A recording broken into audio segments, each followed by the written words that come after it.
और जो श्रेष्ठकर कुशलकर है, कल्याणकारी है, वो श्रेयांश, प्रियांश और श्रेयांश। एक वस्तु प्रिय है, एक वस्तु प्रिय तो है पर वो उसका परिणाम अच्छा नहीं है। जैसे तुम नमकीन ज़्यादा खा रहे हो तो प्रिय तो है तुमको नमकीन, वो उनका नाम लोगे कि वो आंटी बना देती है, तो खुद बदमाश है।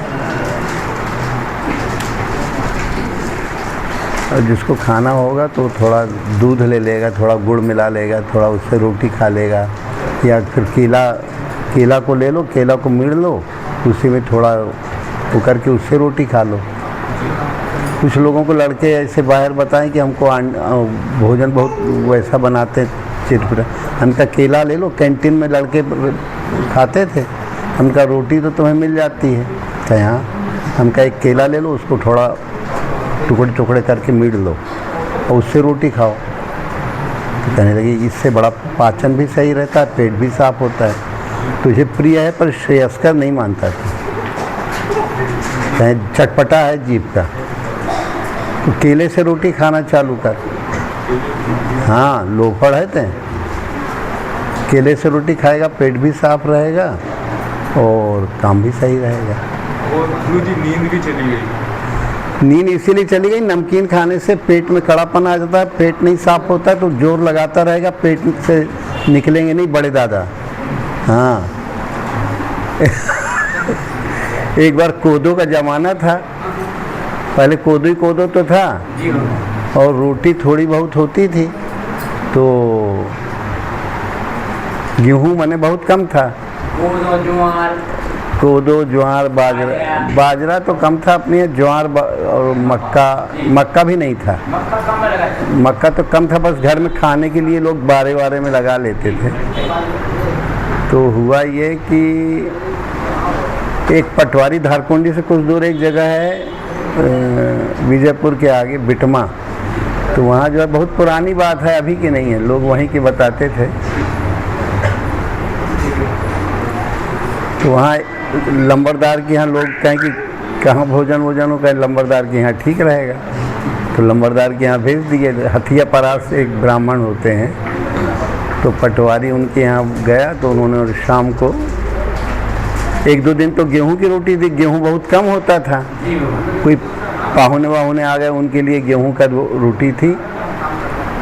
अब एक दिन दो दिन खिलाए, कहें अब क्या किया जाए, तो उन्होंने कोदो की रोटी, कोदो को पीस के उसकी भी रोटी बनती थी, गर्मा गर्म तो अच्छी आती थी। फिर बाद में जो है बड़े भैया पेरत रहे, तो कोदो की रोटी खा तो लोगे पर निकलेगी नहीं।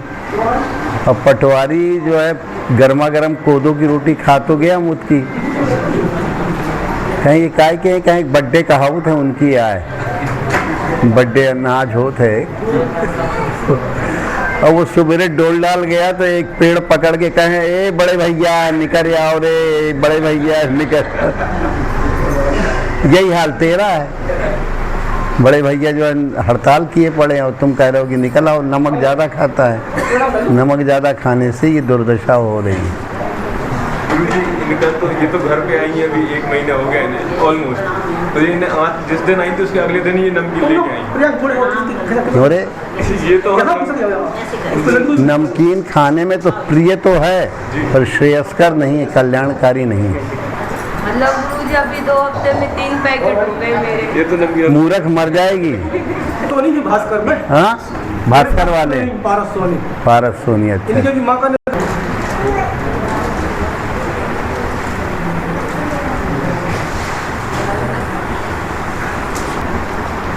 अब कैसा लग रहा है? तो जो घबराहट होती है ना, तो माँ के प्रति बड़ी ममता होती है। एक जगह हम मेरठ जमुना किनारे घूमते घूमते एक जगह जाटों का गांव था, तो जाटों के गांव में एक व्यक्ति जो है, उसका नाम हम भूल रहे हैं अभी, कहने लगे गुरुजी एक बात बताइए। हमने कहा क्या है भाई? कहें 2 साल पहले तो मैं छोरा था, छोरा माने बच्चा, और कहें अब मैं जो बब्बा हो गया 2 साल के बाद से, ऐसा क्यों होगा? जाट लोग मजाकिया होते हैं बहुत। तो हमने कहा भाई कोई बब्बा कहने वाला पहले छोरा कहने वाला रहा होगा, वो नहीं रहा, अब बब्बा तो हो ही हो तुम। 77 साल के थे वो, और उनकी माँ करीब 95-96 साल की थी। तो वो क्या करती थी, हाँ, कि जब तक घर आवे तो जब भोजन करने बैठे तो कहें छोरो माँ छोरो कहाँ गया। जीवन सिंह नाम था उसका।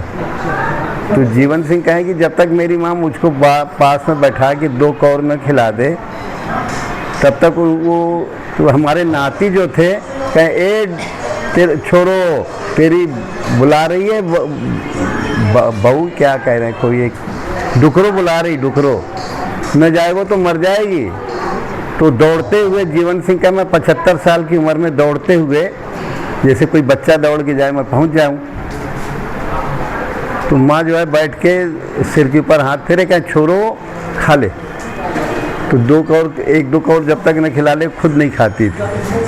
तो माँ जो है फिर उसके बाद करते 75 साल के जब हो गए थे तो माँ जो है करीब 96-97 साल की थी, शांत हो गई। तो फिर उनको सब लोग जो है कोई पहले बब्बा नहीं कहता था, कहे छोरो तारी डुकरो बुला रही है, छोरो। और उधर से वो छोरो छोरो चिल्लाए, कहे छोरो मारो छोरो कहाँ गए हो, छोरो मारो छोरो कहाँ गए हो। तो कोई नाती वाती आवे कहे मैं आ गया हूँ, अरे कहे धर तू ना, मारो छोरो कहाँ गए हो, मारो छोरो। तो उसके नाती जो है पंथी उसको चिढ़ावे, कहे छोरो थारी डुकरो बुला रही है, मर जाएगी तू ना जाएगा। तो मैंने पापा को मजाकी इकट्ठा। तो ऐसे ही बेटा एक दिन तो वियोग होता ही है। जीवन सिंह कहें कि हमारी माँ इतनी पागल थी कि वो आर्य समाज का प्रचार करने जाया करते थे जब 15-20 साल के हो गए थे।